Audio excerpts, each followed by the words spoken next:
अस्सलाम वालेकुम नाजरीन, आसिम सूरी एक बार फिर आपके साथ STR एंड CTR की सीरीज चल रही है। हमने पिछले 2-3 वीलॉग्स में बहुत अहम और बहुत इम्पोर्टेंट एरियाज को रिव्यू किया और लास्ट वीलॉग में हमने CDD के ऊपर बात की थी कि जो बेस्ट टूल है STR को रेस करने का वो गुड क्वालिटी CDD है। और हमने उसमें बताया था कि कुछ ऐसी अकाउंट टाइप्स हैं, कुछ ऐसी एक्टिविटीज़ हैं जहां STR के चांसेस अगर गुड क्वालिटी CDD की जाए तो वहां STR निकल सकती है। तो आज हम उन कैटेगरीज में से चंद कैटेगरीज को डिस्कस करेंगे और आपको बताएंगे कि उन कैटेगरीज में ऐसा क्या हो सकता है कि आपकी जो सोच है वो STR तक जाए। तो हम उसमें आज देखेंगे सैलरीड एंड पेंशन अकाउंट्स की टाइप को, और उसके बाद देखेंगे हाउसवाइफ, स्टूडेंट्स, अनएम्प्लॉयड जो अकाउंट्स होते हैं लोगों के जिनके पास कोई जरिया मौज नहीं होता, वो भी अकाउंट खोलते हैं। तो इन कैटेगरीज में ऐसा क्या है कि हमें ट्रिगर करे और हम STR की तरफ जाएं। सो ये बड़ी इंपॉर्टेंट कैटेगरीज हैं। आइए हम इनकी तरफ एक नज़र मारते हैं और आपको बताते हैं अपने तजर्बे से कि हमने इनमें क्या क्या होते हुए देखा। जी हाँ, ये कोई थ्योरी नहीं है, दिस इज सॉलिड प्रैक्टिकल। हमने एजेंसीज के साथ जब हैंडलिंग ऑफ इन्वेस्टिगेशंस की इन पास, तो हमने इस तरह की चीजें इन्वेस्टिगेशंस में पॉइंट आउट होते देखी, निकलते देखी। तो हम चाहते हैं कि वो जो एक्सपोजर है हमारा वो आप तक ट्रांसफर हो और आपको पता लगे कि किस अकाउंट में क्या हो सकता है। तो आइए चलते हैं एक PPT की तरफ।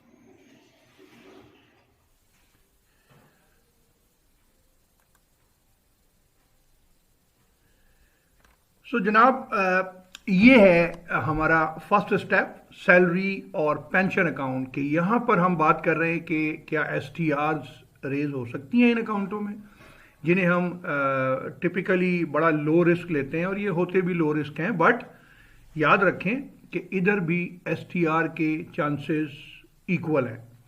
हम देखेंगे कि हमने बेशुमार इन्वेस्टिगेशंस जो एजेंसीज के साथ हैंडल की, उनमें ऐसा क्या देखा कि उनकी बेसिस के ऊपर अगर एक बैंकर रिव्यू करे तो शायद STR निकल आए। जनाब, पहले पॉइंट में देखिए बताया जा रहा है कि ये जो सैलरी पेंशन अकाउंट्स हैं, बेसिकली ये जो लोग हैं जो फ्रॉड्स करते हैं इदारों में, वो यूज़ करते हैं, बहुत सारे लोगों को अपने साथ मिला लेते हैं, या बहुत सारे जो सैलरीड और पेंशन लोग हैं उनको, या फिर ऐसे लोगों के अकाउंट्स को यूज़ करते हैं जो सैलरी पेंशन से रिलेटेड ना हो। तो क्या क्या हुआ है वो हम देखेंगे। These are being used for different other types of significant amount transactions contrary to set profile as only salaried person या पेंशन पर्सन। जी जनाब, आपने नज़र रखनी है कि ये जो सैलरी और पेंशन अकाउंट्स हैं इसमें सैलरी आ रही हो या पेंशन आ रही हो, इसके अलावा सिग्निफिकेंट क्रेडिट्स जो हैं रेगुलर अदर दैन सैलरी या पेंशन अगर क्रेडिट हो रहे हैं तो आपको EDD लाजमी करनी है, क्योंकि इनका जो टाइप ऑफ अकाउंट है वो आपको रिस्ट्रिक्ट कर रहा है सैलरी पेंशन के लिए। बट ज़रूरी नहीं है कि सैलरी पेंशन के अलावा कोई ट्रांजैक्शन ना हो। बट याद रखें कि अगर रेगुलर अमाउंट क्रेडिट हो रहे हैं अदर देन सैलरी और पेंशन, तो उनकी इनहेंस ड्यू डिलिजेंस लाजमी है कि वो किन सोर्सेज से हो रहे हैं और वो क्या जेन्युइन लेजिटिमेट सोर्सेज हैं भी कि नहीं। हो सकता है कि आपको STR की तरफ जाना पड़ जाए। Number 2, getting much higher salary या pension on a monthly basis with significant difference in each month. Yes, हमने देखा एक स्कैम में कि सैलरी पेंशंस जो हैं वो अकाउंटों में क्रेडिट हो रही हैं, तो एक अकाउंट में एक मंथ में 2 दफा या 3 दफा सैलरी क्रेडिट हो गई और पकड़ी नहीं गई। देखें, आप सोच रहे होंगे ये कैसे हो सकता है। बिल्कुल ये सोचने वाली बात है, बट कैसे हो सकता है मैं आपको बताता हूं। ये जो सैलरीज या पेंशंस होती हैं गवर्नमेंट के इदारों की, ये बैंक्स की बहुत सारी ब्रांचेस जो हैं वो डेजिग्नेट करता है गवर्नमेंट का इदारा। फॉर एग्जांपल ABC बैंक है तो उसकी हर सिटी में 5, 6, 4, 7 ब्रांचें डेजिग्नेट होंगी। एरिया वाइज, और वो वहाँ पर मंथली स्क्रोल्स जो सैलरी या पेंशन के हैं वो जाएंगे। हर सिटी में इसका डिफरेंट जो है वो सेटअप होता है। तो एक से ज़्यादा बैंक हो सकते हैं जनाब गवर्नमेंट के साथ, और एक से ज़्यादा उनकी ब्रांचेज हो सकती हैं। तो करते ये थे कि एक बैंक एबीसी बैंक की एक ब्रांच में स्क्रोल भेजा, तो एक मिस्टर अली का जो अकाउंट है उस वो वहाँ उसी ब्रांच में है, उधर उसकी सैलरी या पेंशन अमाउंट डाल दी, बढ़ा के डाल दी, घटा जो भी है, बढ़ा भी दी और डाल भी दी। उसके बाद एक और क्रॉस ब्रांच में उसके लिए जो स्क्रोल गया, दूसरी ब्रांच, तीसरी ब्रांच, वहाँ भी स्क्रोल जा रहे हैं, उनमें भी एक या दो ब्रांचों में मिस्टर अली को as a salary pension amount credit करवा दी। उस ब्रांच ने जाहिर है स्क्रोल पर देखा, ब्रांच का अकाउंट देखा, उसने की पंच किया, डाटा पंच किया और पेंशन या सैलरी चली गई। अब ये जो रिस्पॉन्सिबिलिटी है ये है पेरेंट ब्रांच की, जिसका अकाउंट होल्डर है, कि वो इस अकाउंट की क्या इनहेंस ड्यू डिलिजेंस करता है, क्या वो कभी इसकी एसडीडी सीडीडी करता है, क्वार्टरली, मंथली, हाफ ईयरली, कि उसे खोल कर ये अकाउंट पता लगे कि यार इसमें मंथ में दो दो तीन तीन सैलरीज आ रही है। नहीं करता, तो नहीं करेगा तो पकड़ा नहीं जाएगा। तो लिहाजा एक सिम्टम है ये, एक फैक्टर है ये, एक ट्रिगर है ये, कि अगर किसी सैलरी अकाउंट में कोई एक से ज़्यादा सैलरीज आ रही हैं पूरे साल में देख लें, तो ये आपके लिए सस्पिशियन है और एसटीआर का बाइस हो सकता है। इन अ सिंगल मंथ 2 और more salary pension amount credit, ठीक है। तो एक मंथ के अंदर जो है वो कहीं अमाउंट डिफर है, ऊपर वाले अकाउंट जो पॉइंट है उसमें अमाउंट बदल रहा है, हर महीने एक अमाउंट नहीं है। सैलरी और पेंशन का पैटर्न है जी, एक अमाउंट होता है 11-12 महीने, फिर उसको रेजिंग आती है तो फिर वो थोड़ा सा इंक्रीमेंट लगता है। लेकिन ऐसा देखा गया हर महीने किसी की सैलरी अगर 50,000 है तो अगले महीने 70,000, उससे आगे 90,000, फिर 1 लाख, फिर 1.5 लाख, एक ही साल में कई दफ़ा जो है सैलरी अमाउंट, पेंशन अमाउंट बढ़ गई। ऐसा कभी नहीं होता, नामुमकिन है। सो इसको ट्रिगर समझें और इसको देखें, ईडीडी करें, और सेटिस्फैक्शन ना हो तो एसटीआर है। फिर amount of various government departments are being diverted credited into those accounts which are having non salaried, non pension profile like self employed, sole proprietor, housewife, student. Yes, ऐसा हुआ है कि आपने लो रिस्क अकाउंट्स की जो CDD है वो नहीं की, और आपने अपने ट्रांजैक्शंस को मॉनिटर नहीं किया, तो कल्प्रिट्स ने ये देखते हुए कि यहाँ आपकी जो अटेंशन है वो लो है, तो वहाँ गवर्नमेंट के सैलरी के चेक्स, पेंशन के चेक्स क्रेडिट करवाना शुरू कर दिए। वो वहाँ क्रेडिट करवाते हैं और वहीं से वो निकल जाते हैं।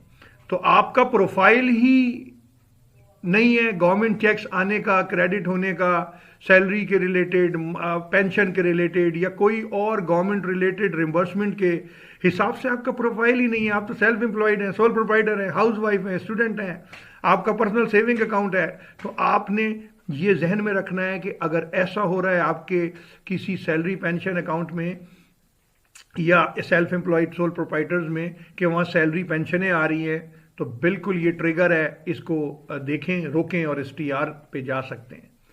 Cash payment in salary pension accounts are being handled by someone else rather by account holder regularly. जी हाँ, ये माजी में भी फ्रॉड्स हो रहे हैं और रिसेंट भी हमारे सामने हैं कुछ एग्जांपल्स के जो सैलरी पेंशन्स की हैंडलिंग है उसके चेक आ रहे हैं कैश में और अकाउंट होल्डर नहीं आ रहा, बल्कि उसके अलावा उसका कोई ड्राइवर, उसका कोई कुक, उसका कोई और सर्वेंट जो है वो रेगुलर आके तो ये सैलरी या पेंशन जो है वो विड्रॉ कर रहा है। ज़्यादातर पेंशन के चांसेस बहुत ज़्यादा होते हैं इस फ्रॉड में कि वो बंदा है नहीं, या बीमार है, या फौत हो गया, बताया नहीं जा रहा, 2 महीने, 3 महीने, 6 महीने, जब तक उसका वो लाइफ सर्टिफिकेट ड्यू ना हो जाए।